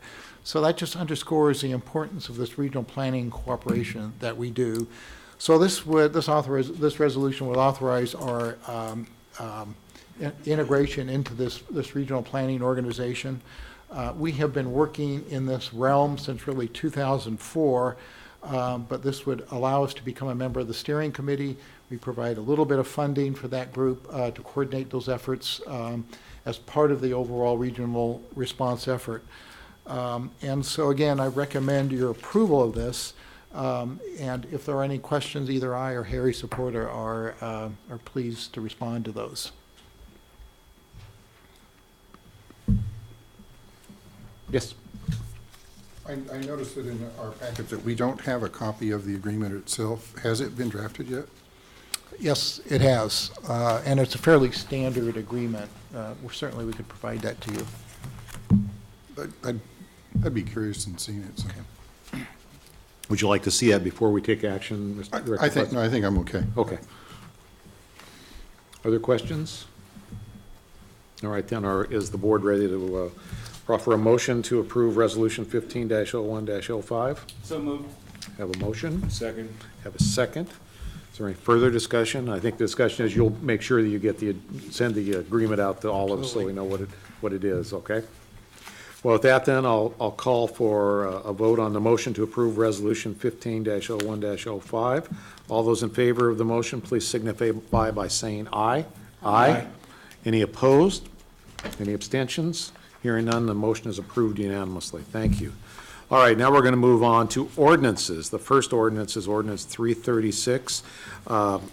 General Counsel Devine, you want to do the second reading of this ordinance, please? Thank you, Mr. Board President. Ordinance number 336 of the Tri-County Metropolitan Transportation District of Oregon, TriMet amending Chapter 14 of the TriMet Code to revise the definition of net earnings from self-employment. This is the second reading. Okay. And again, make sure I've got this right. We did not, we had a public hearing at the first reading, or we did not. Do we need to open a public hearing today on this? I don't think we did do a public hearing at the last one. Why don't we provide the opportunity to see if anybody wants to provide testimony on this ordinance? So what I'm going to do is open a public hearing on Ordinance 336 and see if there's anybody who really wants to talk about Ordinance 336 here before us today. Does anybody would like to testify on this ordinance? Seeing none, then I'm going to close the public hearing and move on to discussion. First off, just for our information, anybody else watching, this is really to make sure our ordinance is consistent with the IRS codes in terms of definitions of things like net earnings. Is that correct? That is correct. All right. So it's a fairly straightforward ordinance. Is there any discussion or questions from the board on this one? Then, Ms. Devine, I'd ask you to prepare for, give us the roll call vote on this ordinance. Thank you, Mr. Board President. We'll start with Director Prosser. Aye. Director Stovall. Aye. Director Saragosa. Aye. Director Warner. Aye. Director Bethel. Aye. Okay. The ordinance passes. Thank you very much. Okay. Well, let's move on to the second ordinance, Ordinance 337. Ms. Devine? Thank you, Mr. Board President. Ordinance number 337 of the Tri-County Metropolitan Transportation District of Oregon, TriMet updating regulations governing conduct on district property, proof of fare payment, parking facilities, and amending TriMet Code Chapters 28, 29, and 30. This is the first reading. Okay, thank you. And again, I'm just going to see if there's anybody in the audience who wants to testify on this ordinance. I don't see anybody, so that's what we'll do then is, again, move this to our next meeting for second reading and action. And I'll ask at that time we have any opportunities for people to provide input through a public hearing, okay? Perfect. All right. Any other questions or comments from the board on this ordinance? Okay. That concludes everything I see on our business meeting for today. Is there anything else that needs to come before the board today? If not, then I'm going to adjourn our business meeting of January 28th, 2015. And let's move then, unless we need a break. People need a little 5-minute break before we get into the final briefing items? Okay, let's move on then. Legislative agenda report, Mr. Bottomley. And Mr. Dees.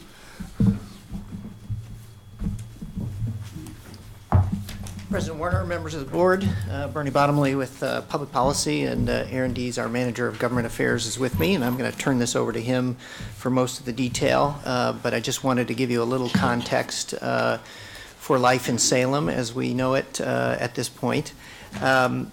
We are in good shape, actually, compared to some previous sessions.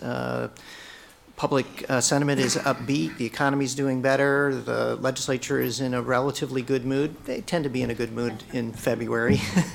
They're not their mood deteriorates as you get closer to June. And TriMet's in a much better place than we were in previous sessions.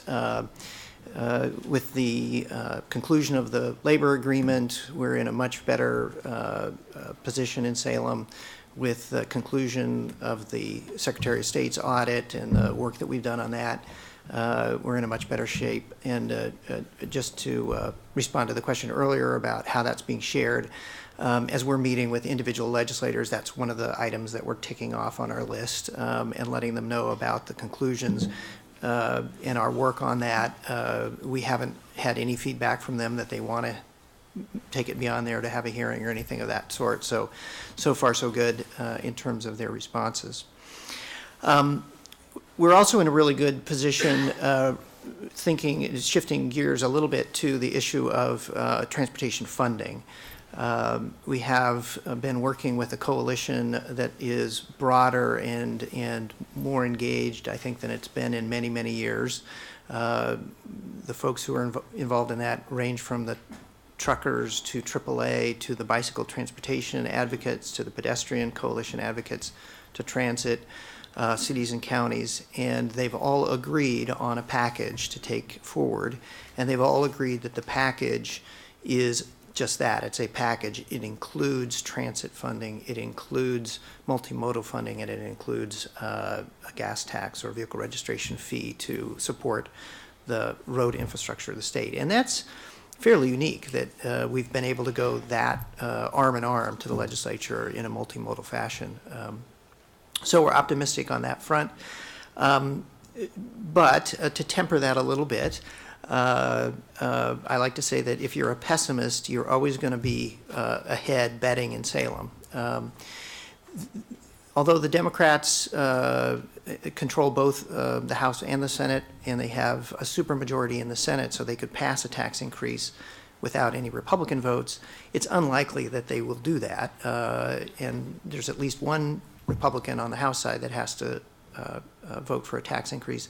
And it's likely that the Democrats will not provide all but one vote because that exposes them politically. So there'll be the need for moderate Republicans to be convinced that a transportation package is a good investment. They will be watching and participating in the process. That transportation package is likely to come towards the end of session, and there will be a series of other issues that come before the legislature before that that will set the tone, and the Republican willingness to participate in a transportation package will be tempered by how those other issues are dealt with, and those include paid sick leave, minimum wage, and the low carbon fuel standard sunset repeal, which will be early on the Democrats' agenda. So they're not obviously directly related, but they're indirectly related. If the Republicans are feeling not well used during the course of the session, it'll be tougher to get them to come across the aisle towards the end of the session on a transportation package. So with that, I'll turn it over to Aaron and let him walk through sort of the details on our legislative package. Thanks for having me, and thanks for not stealing all of my thunder. A couple things that are going to be interesting this session. I think first is the constant change of the legislature, which I think has been a ongoing issue for the last 4 years. But this year alone, 25% of the House turned over. We have 4 new members of the Senate. If you look since 2012, 50% of the House has turned over, and 30% of the Senate. So educating 90 people who continue to leave before they're really ready to be gone makes life difficult for those of us who run around trying to do this. So, but it's interesting. Also, Bernie mentioned the Democrats controlling everything. I think they started quiet, and they're starting to get more. I'm not sure empowered's the word, but they're coming up with more ideas about what to do this session. And fortunately, as part of the Oregon Transportation Forum, we set the stage early for the need for a transportation package. And I think that is, depending on who you talk to, I think there's a reasonable chance that something will move forward. I can't be any more clear than that because it's the legislature, and it could be increments, it could be pieces. But I'm sort of here to go into the weeds on a number of things, whatever you're interested in. But I'd like to do a quick flyover on the transportation package itself.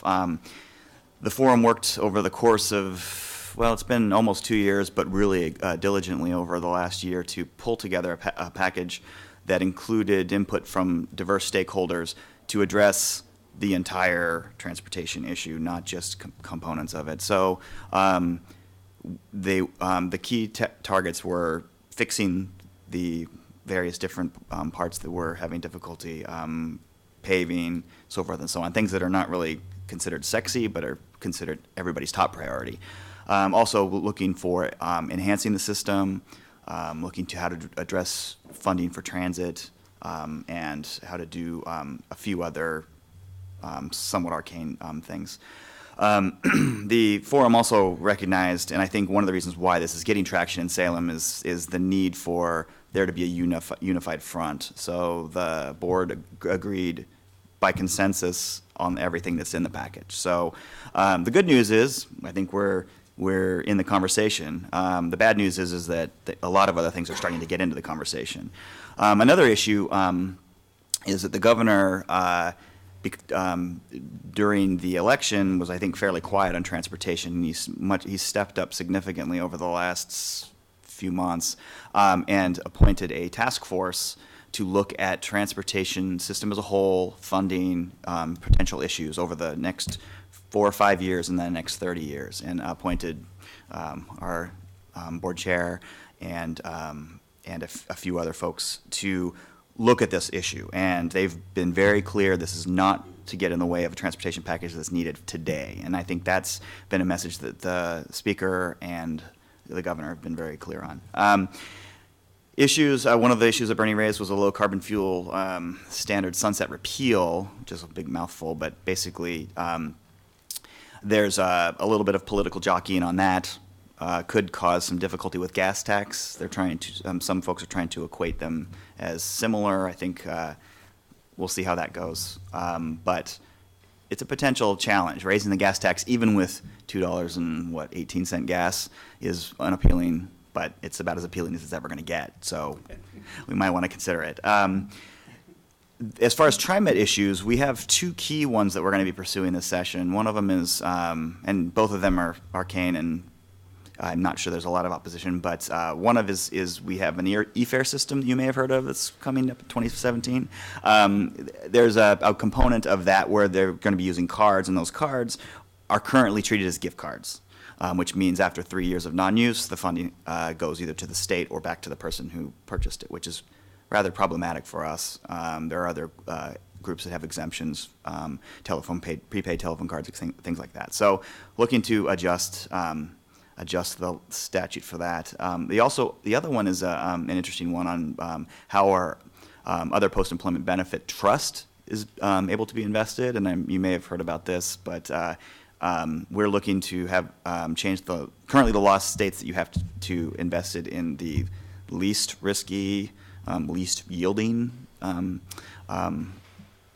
ways, and so it doesn't give us a whole lot of incentive to ever do anything about it. So we're trying to basically say, we would like to invest our trust like we invest our pensions. Again, I haven't heard a lot of pushback, but there's a little history there. Treasurer's on board, so I think we have a reasonable shot. Other issues that TriMet's facing, I'm just going to quickly go over these, and we're always looking at bills that are impacting our operations. They always come up. There's always somebody who wants to do something to elect you guys or do some sort of torture. We are created by statute. The other issues, there is always a selection of collective bargaining related issues, labor issues, especially with a democratically controlled everything. There's looking at how they're going to implement the recreational marijuana usage statutes and how that's going to affect businesses. Interesting subject. Has a direct effect on us. Veterans hiring preferences. There's a few bills on that subject to try to clarify it, make it a little more fair and also a little fair for both sides. And then a very interesting one, which is and very current, is the police body camera issue. We have transit police. We would like to be part of that system, whatever they come up with, but there are a whole slew of civil rights issues with it. There's a lot. It's a hot button issue for a lot of different communities all across the spectrum. So keeping track of that. I'm going to be working on updating folks on the labor contract. That's a big issue for us, and they've heard a lot about it, and a lot of folks in Salem still think TriMet's on fire. So I'm working to assure them that we have moved significantly beyond that. And finally, obviously, the Portland-Milwaukee Light Rail, getting everybody excited about that, which I think is not too difficult. So, any questions or anything you want me to dig in more? I just have a question on as far as the gift card kind of thing. So what we're really trying to look at is, because we're going to go to the e-fair, that be excluded, or there be something, whatever that is. So Yes, I think it's our intention to have those fare cards never expire. Right. So, that's common in a number of other transit agencies, and I think that it's common in the intent of the statute as well. Is they're not talking about a Gap gift card.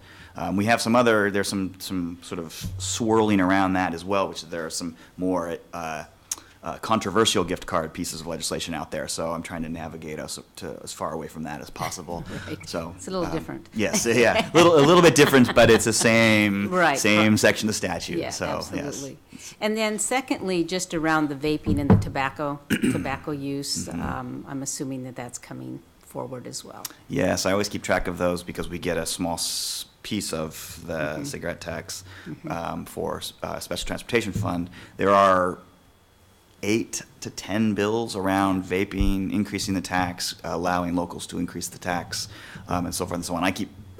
We and the Oregon Transit Association all keep pretty close tabs on those, just to make sure that whatever goes through, we continue to be a part of it, and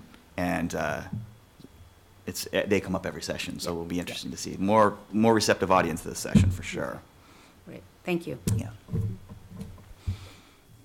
A smaller issue. I wondered, is there something in the transportation package dealing with sidewalks and connectivity? You know, we heard today, again, more concerns about sidewalk connections to transit stops, that kind of thing. That is a local responsibility. I thought I saw at one point that there's something in the package to help local jurisdictions in extend the sidewalk network. There isn't anything specifically to that subject. It's it's been discussed a lot. There's a few planning piece in there to talk about it, but not anything specific to that subject. Okay. Although the agreement for at least the first increment of an increase is that it would go into the traditional formula. So the state would receive 50% of the revenue. Cities and counties would share the other half. It's just the old 50-30-20 formula. So the local jurisdictions, cities and counties would get significant additional resources that they could allocate to street sidewalks. And there's also a very clear message in the transportation forum about not preempting locals from going their own way, pursuing ways of revenue, which I think would be helpful but always difficult to convince. I guess I just had one question. How's Representative Gorsuch doing with us? And I know he was one that was very interested in the audit, and also the board selection and representation issue. We had conversations with him about how he's doing? Yes, I'm a frequent visitor with Representative Gorsuch. He's one of the strongest advocates in Salem for transit funding. I'm not going to speak for how he feels about us, but he seems to be feels friendly. I think he's still very interested in a number of issues surrounding transit. He seems to have been satisfied with the results of the Secretary of State's audit. I think that was a direct result of his work in Salem, but he will continually be interested and track very closely what we do. That's good. So, he was also involved with the Transportation Forum. I think we have a pretty good relationship with him, which it's an evolving relationship. Okay.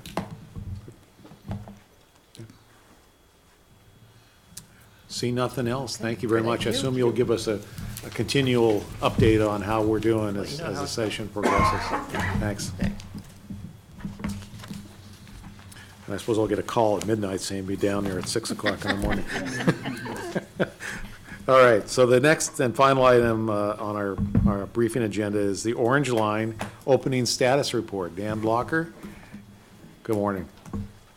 It is still morning, right? Yes.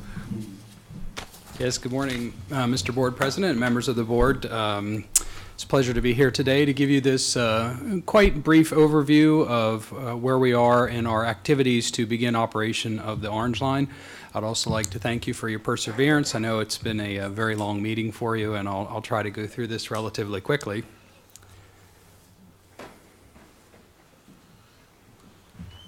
So this slide here shows where we stand as of today, 226 days until our grand opening celebration.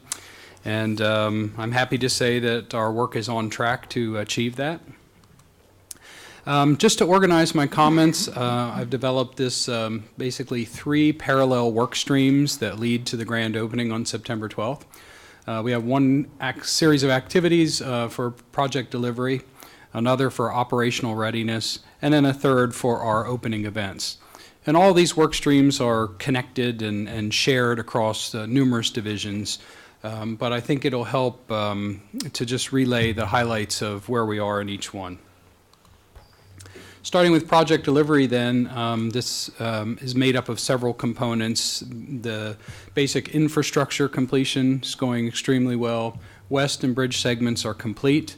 The Park Avenue Garage is complete. Ruby Junction is complete, but for some additional work we added to at a meeting you had several months ago where we gave a change order to replace the throat switches, which had reached their useful life, and with the increased traffic we need to replace those. The east segment will be substantially complete in just about another month. Again, there will be some follow-on work with that contract as well. But really front and center is our systems installation. That's been very active as they place the electric overhead wires, the signaling cables, the communications, all the work that makes our trains run. And they're going gangbusters, and as Neil mentioned before, we achieved a major milestone last week when we ran our first LRV train over, really all the way from PSU through the west segment over the new bridge to the first station on the east side. So all 3 major civil segments were involved in that. and it went just great. So there's a picture of the train as it's passing by with the Mount Hood in the background, very artistic. Thanks for our communications folks. The other thing that Systems is working on is delivery of the vehicles. So we're buying 18 in total. We'll have them all complete by this July. 6 of them are here so far. And you might actually see them. So far, when they come in individual cars, and then we join them in pairs of 2. And the first thing that happens is they do some testing at Ruby Junction to what's called static testing. And then the next thing is after they're paired into, we take them out on the existing system for some dynamic testing. And the first pair has already been doing that. Beyond that, then they go through burn-in process. So the dynamic testing happens in off hours at night. And here's a picture of one of the new vehicles. This happens to be at Rockwood Station, where they're checking clearances at the station. But then once we get to burn-in, we do that during revenue hours. So they just run around on the alignment without passengers, and they have to accumulate a certain number of miles to show that they're ready to go. So this first pair will begin that work next week. And then the second pair will move into this nighttime dynamic testing. So it's moving along. A good picture there, you can see the vehicle, and you can see how bright and open the interior is. I think it's really a fine product. Will these cars actually go into service before the opening of the? Yes, they will. Yes, they will. So, yeah. So yeah, we don't have our vehicles assigned to a given line, so we just need this additional 18 to run the new system, but once they're ready to go, we'll start using them. Finally, on the delivery side, we have all the verification and testing to do. You've been briefed on this before, particularly on safety certification. That's all going well. I think you've seen this graph before, which shows each of the various categories of safety certification items and our progress. So the blue goes from bottom to top, so eventually there'll be all blue bars, but that's all on track. And you can see the majority of the work that's left in that is in the vehicles, and that's because, you know, each vehicle and each vehicle pair has a whole series of safety certification items, so those will just be happening as the vehicles move through the testing process. This is a picture of another vehicle down at South Waterfront Station. So lots and lots of testing happening right now. And I was just pointing out that integrated testing is really the second step of testing.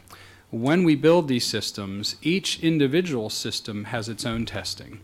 So we test some of the civil features, we test the signals by themselves, we test the communication system by itself. But integrated testing is where we test to see that they all work together.